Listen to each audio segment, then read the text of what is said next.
Hello everyone, welcome to my another blog.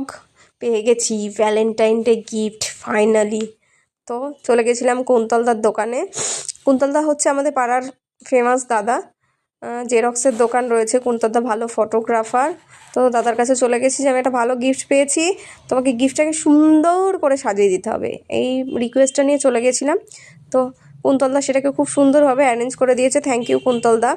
আমি কথায় কথায় না একদিন বরকে বলছিলাম, বর ইউটিউবে একটা দেখছিলাম যে একটা দিদি এরকম একটা গিফট পেয়েছে। তো সেটা হচ্ছে সুনন্দাদি। হ্যাঁ, সুনন্দাদিকে কেউ এরকম একটা গিফট দিয়েছে।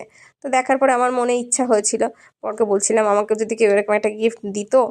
তাই সেটা মনে রেখেছে, মনে রেখে বর সেই গিফটটা কিন্তু আজকে পাঠিয়েছে। আর সকালে পাঠিয়েছে, আমি এমন হ্যাংলা সন্ধ্যের মধ্যে চলে গেছি কুন্তলার দোকানে সেই গিফটটাকে ঠিকঠাক করতে। দেখো, গিফটটা আমার খুব পছন্দ হয়েছে। থ্যাংক ইউ ফর বর watching my video. Thank you so much.